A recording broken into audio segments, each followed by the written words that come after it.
At una nga sa ating topic mga kababayan, eto nako, ICC sinosopla na ho ang mga Duterte mga kababayan.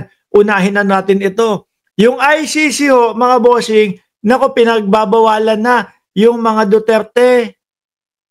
Paano naman ho kasi kada magsasalita sa media, kada may sasabihin ho mga kababayan, kung ano-ano lang ang sinasabi. Di ba? O eto, puros paninira. Ay, sabi ko nga ho sa inyo. No, sabi sa balita ng Philippine Star Life, ICC tells Duterte family, no more updates. Wala na daw update. No? Vice President Sara Duterte said the ICC ordered her family to stop giving public updates about the situation of her father. Paano ba naman kasi? Meron butot balat ng ganito, meron kung ano-ano na yung mga sinasabi, meron mukhang matitigok na, hindi na alam kung anong paniniwalaan eh. Kasi naman ho, mga bossing, ganito ang tingin ko dyan sa sitwasyon na yon. Na yan. Ang tingin ko sa sitwasyon na yan, mga kababayan, the more na nakakaawa ang dating Pangulong Duterte, kagaya nung ipapakalat nila, the more na mas magiging malakas ang kandidatura ni Inday Sara Duterte sa 2028 election. No? Ito pong sitwasyon ng dating Pangulong Duterte, tingin ko, gamit na gamit ho. Gamit na gamit ho ni Inday Sara Duterte. Feeling ko lang yung mga kilos, galaw at yung mga estratehiya ni Koopman, tingin ko utos ni Vice Presidente yan. Bakit to?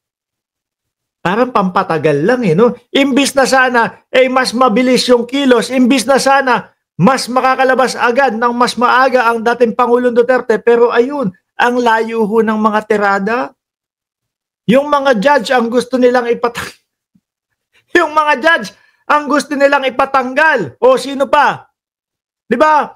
Yung mga ID, kesyo daw, alam naman, hindi ho yan Pilipinas. No? Ang ICC ho, hindi Pilipinas. Walang artihan ho dyan. No? Hindi uubra yung mga yung mga panggugulang o panlalamang na, ganito, kailangan yung mga magreklamo lang, yung mga may ID lang. Anak ng tokwa naman yun. Ano yun? Hindi balido kapag walang ID? Hindi balido pagka walang ID. Nakita nyo ho, yung estratehiya na yun, panggugulang yun, mga kababayan eh. Diba, si Dukha ng Cereza Force, nandyan din, at si Marlon Barcia. Wala, lahat ho yun harang, mga bossing. Isama mo na, dyan sa isa pang hinarang, no? Yung, pati po yung leader ng prosecution. Aba, pinapadisqualify nila. Ano nangyari? Wala din. Interim release nila, wala din. Babanat. Gusto namin ng interim release. Mag-a-apply kami ng interim release para sa dating Pangulong Duterte. Tapos sila din ho mismo, yung aatras, sila din ho mismo yung magsasabi, huwag nyo munang husgahan ng dating Pangulong Duterte. No, saka na kayo humusga. May kulang pa kami. Papeles daw ho. Pero ang nakikita ko at tingin ko dito, mga bossing, ang kulang yung bansa na gustong kumupkop at tatanggap sa dating Pangulong Duterte. Tingin ko, yun ang problema nila.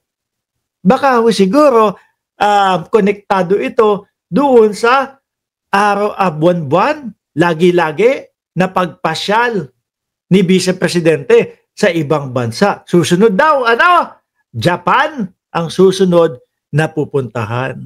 Baka nakikiusap doon sa gobyerno ng mga bansang pinupuntahan niya.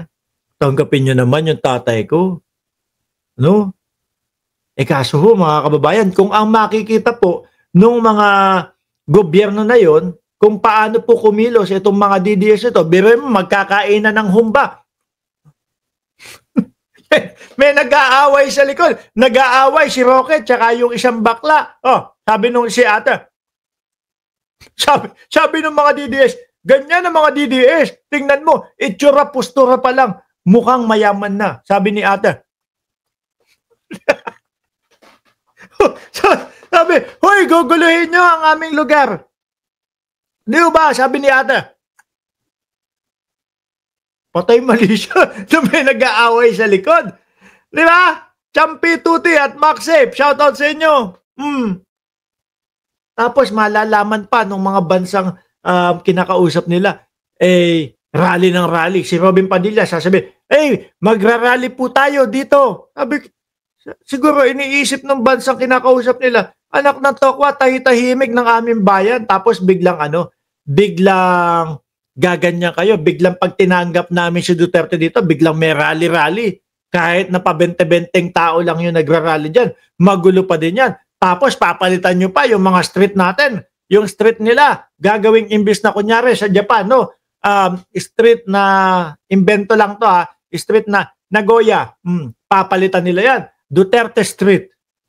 Yung park, Shirokan Saki Park, papalitan nila ng Duterte Park. Di ba? Paano tatanggapin ho yan, mga boss? Tapos sabay magkakainan, araw-araw, kainan ng humba doon sa humba, sabay mag-aaway si Roque at yung isang bakla. Di ba? Tapos kapag sila nagbabalita, ang payat-payat na ho ng Pangulong Duterte. Siyempre, isipin, nung mga nakakarinig at pinagbabalitaan nila na pinapabayaan ng ICC ang kalusugan ng dating Pangulo. Baka hindi naman ganun. Di ba?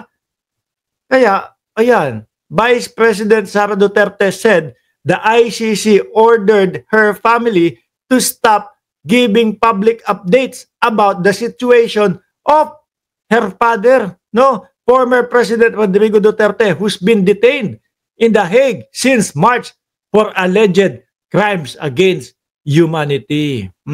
Hirit naman po ni Jimmy Bondoc, mga kababayan. Sabi, nako, yung mga flood control, pag nanakaw sa kaban ng bayan, yung mga ghost project, yun ay crimes against humanity. Kaya po biglang sabi, nung mga nung mga ayaw kay dating Pangulong Duterte, biglang, naku, kaya pala napauna na ang dating Pangulo doon.